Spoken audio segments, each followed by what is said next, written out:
This is Big Kenny from Big and Rich. Yeah! Hello, hey, hello everybody. Hello out there, all across the world. It's wonderful to be here with you today. So we're going to talk mostly about music and about songwriting, but tell me you've had an interesting life before music. Yeah. And so just tell me just a little bit about where you're born, what you did before you got into music and all that. I am from a little town called Culpeper, Virginia. It's 90 miles southwest of Washington, D.C. I was raised on a farm that we still farm today. That's been in the family for a long, long time.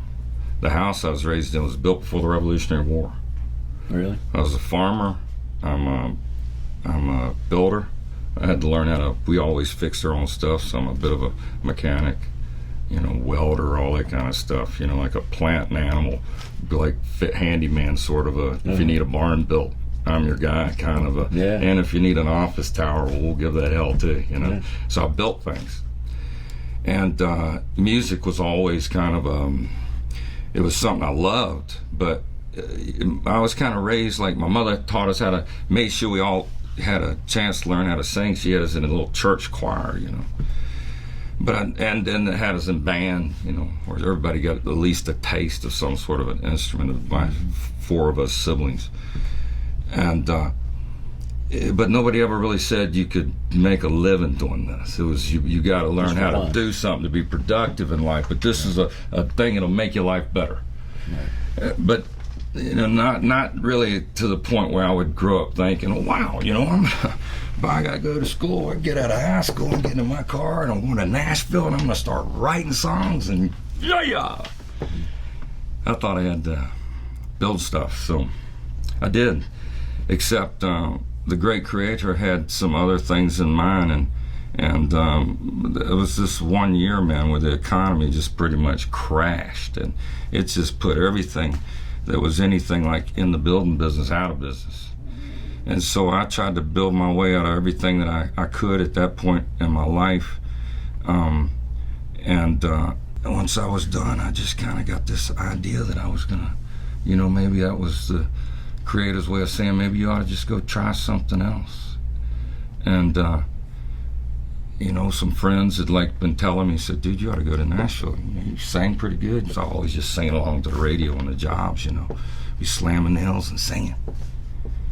And so I packed my stuff up one day and I came down here. And that was summer of 1994. And I started writing songs like a farmer. I'd get up in the morning and I'd freaking write. And then I'd get something to eat and I'd try to write another one. And then I would go out, I'd meet people, or I'd play my song somewhere, or just kind of, I didn't know anybody when I came here. I just freaking went for it. And within 3 months, I had a band together here, and I was playing 4 nights a week. And within about a year, I got my first publishing offer to write for someone. And I ended up taking a deal with Famous Music, which is a Paramount publishing house at that point in time. And I was a writer, so I was getting paid to write songs. Can't beat that. That's a big deal. That's a big deal. I mean, a hit's a big deal, but when you just, when you're completely green into writing, I didn't know anything about it. I came here and just learned everything, just a good old-fashioned way, just jump in there elbow deep and go for it. And lo and behold, we got a writing deal. And then about 3 years into that, I was playing out with my band. At the same time I was writing country songs for them, trying to get stuff cut. I was also recording songs that maybe fit into a little more of the bigger Big Kenny, artist concept. They were a little more kind of songs that probably wasn't going to get cut as a country take right off the bat. But in doing that and having a band, I was playing out all the time. I played a festival, it was almost like a South by Southwest called sort of a thing that was happening here in Nashville then.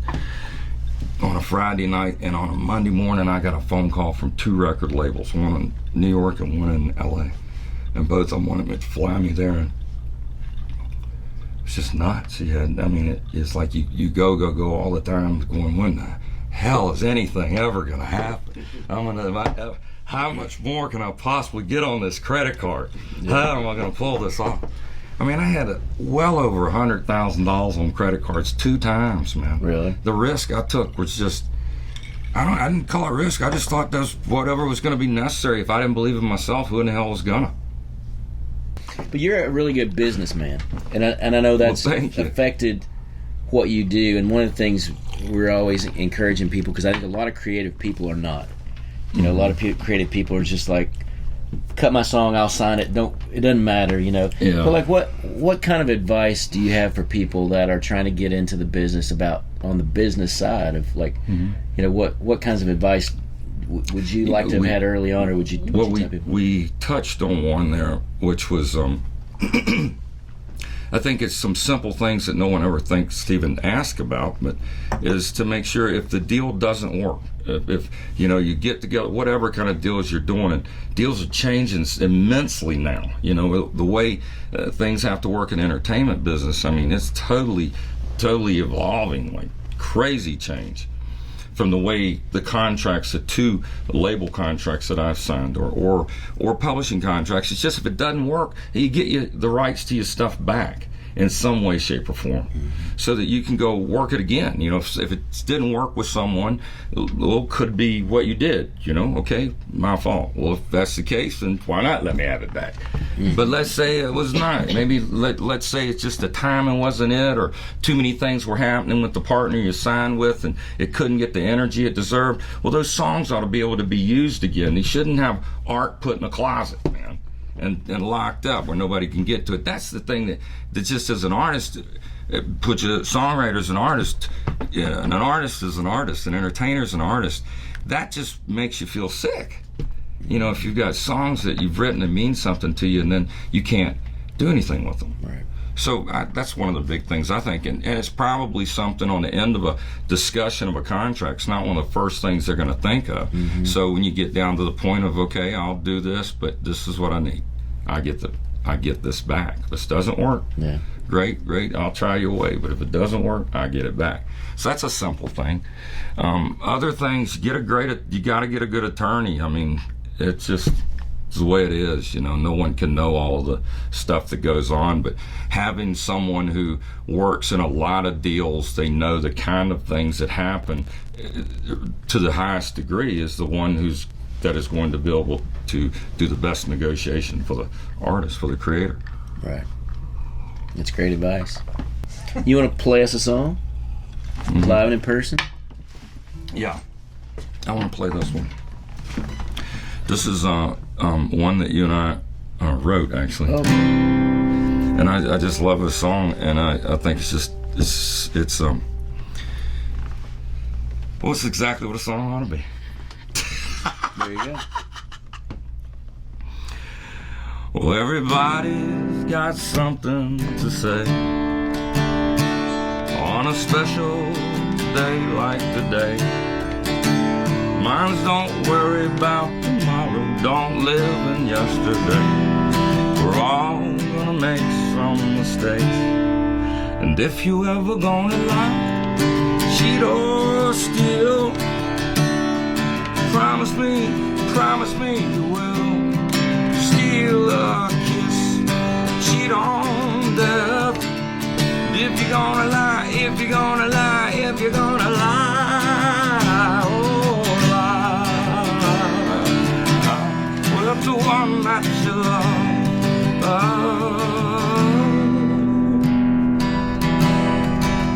keeps you warm in the night, can't go wrong when it's so right. Good loving is the secret to life, and it comes with forgiveness, cause some things ain't forgiven. All the troubles that you're getting, you're gonna need it. And if you ever gonna lie, cheat or steal, promise me you will. Steal a kiss, cheat on death. Help me out, y'all. If you're gonna lie, if you're gonna lie, if you're gonna lie, oh lie, well, if the one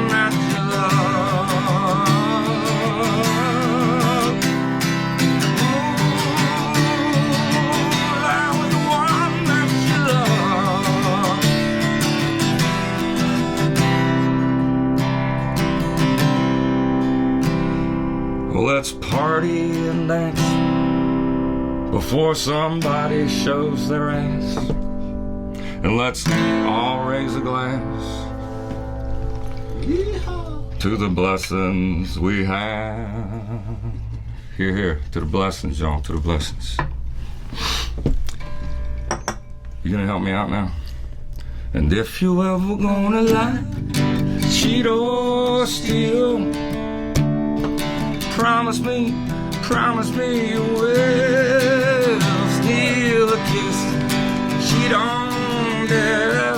Here we go. If you're gonna lie, if you're gonna lie, if you're gonna lie, oh, lie with the one that you love. Oh, baby, lie with the one that you love.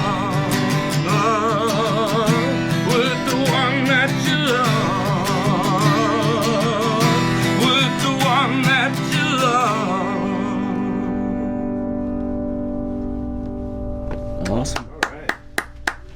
Do you have kind of an approach to songwriting, or I mean, when you come in every day, what's your approach? My only approach to songwriting is simply to just keep my antennas up, because I think that so much of the process of songwriting is just a great idea, and whether it be a great song title, a great story, a great melody. It's just a great idea, and just keeping those up, and they can come to you anywhere. A lot of times they do when you least expect it. So I think it's just staying open and keeping you, just staying tuned in with everything around. Just kind of being able to listen in life sometimes and just catch it, or even catch yourself when you say it. And as all of those things come from that sort of a stuff, you gotta catch that part of it before you can sculpt it. And then I think it's just years and years of experience. You ultimately begin by sculpting things just because that's what you know, or that's what you love, or depending on whatever your constraints are. And then as your constraints open or close, I guess you kind of. Sometimes I'm trying to. I know there were times we said we're definitely going to write up tempo, so we guided ourselves somewhat. Mm-hmm. And then there were times where I don't think you ever can put yourself on anything, really. It's so hard to thread that needle at the same time. It's like going into a writing session saying this artist is looking for a song, and you're going to try to write towards that. You got to have something to write towards, so it's at least a cool idea to start with that day. But I think ultimately you just got to write a lot, and have you do it. Try everything you can think of, like what Bobby Braddock said. If once, Lord knows what's going to work, and man, it's hard as hell. Let's repeat that one time. It's hard as hell to get a song heard. However, you've either got to perform it yourself or depend on somebody else to do it, and then you're up against the challenge of the best everywhere, and everybody's trying to, get that golden ring of having hit songs, and then there's only so many that can even be on radio stations at one time, and depending on if you're writing genre specific, you even limit yourself further. I've kind of, as a writer, I guess I've always, and a performer, I think I've always crossed some genres, thus the Music Mafia, music without prejudice. That's what this says on the inside of it. It says without prejudice, Music Mafia, Godfather, without prejudice. Because that was the whole idea. I mean, we just all get together, nobody's got to judge anybody's kind of music. The only differences there are is just if it's great, if you can hold an audience, then you're welcome here, and so then you knew that it would just kind of build itself. And I've seen that sort of a concept continue to work here around Nashville, man. Just groups and groups of artists have, blossomed out of here ever since, and a lot of great artists here have gotten signed like that. So that's a good thing to be.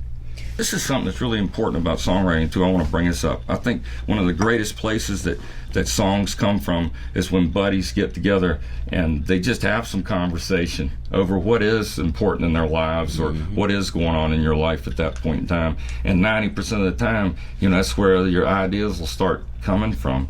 It's just living but paying attention at the same time. You're working but you're not. Right? Yeah. Somebody wanted to know, when Save a Horse, Ride a Cowboy came out, did you get any pushback from the powers that be because it was kind of racy at the time? Oh, God, yes. Of course. We rewrote the song a few times. When I say rewrote, we changed a few words, and tried to find some words that were just a little more acceptable, because if radio's gonna play it, there are definitely some constraints out there that there are kind of firm edges on them. Those edges can change over decades and time and years, but that at any given time there probably is some firm edges there that can just cut you out. And even at the place that Save a Horse went, we were contested. Even though we had changed the lyric a lot, there were people, social media was just starting to come about at that point. But there were people that just said, this is the ruination of country music. This is the ruination of country music. But then there were places that were playing it, like the Dallas Bowl down in Tampa, and kaboom, it blew up, man. Next thing you know, they're saying, hey, can you guys come down here and play some of these songs? We got a club, I'd love to have you. John and me show up there with a couple acoustic guitars. There's 20 security guys in front of us, locked arm in arm, trying to keep these people, with so many people pushing in that place, trying to push that stage over, man. It was just, the ones that got it, they loved it. The ones that didn't, well, I guess it just wasn't that thing. But, sometimes you just got to do stuff for the people that get it and love it. And the others, you're not going to do it all for them. That's why I like doing different songs in different veins. Like, even that song, I got to remember how I did this. Well, I settle up my horse and I ride into the city. I make a lot of noise, cause the girls, they are so pretty. Be riding up and down Broadway on my old Studley Roy. And the girls say, save a horse, ride a cowboy. Save a horse, ride a cowboy. Save a horse, ride a cowboy.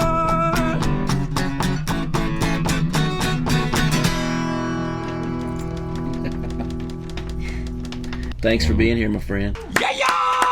Love all y'all big time. Thank you so much for having me, Mark. You rock. Thanks for you coming. rock. Everybody got to be rocking out in SongTown. Right here, y'all. Love you guys. Soon. Peace. Hey, let's thank our Sweetwater sponsors. Great company. I get all my gear from them.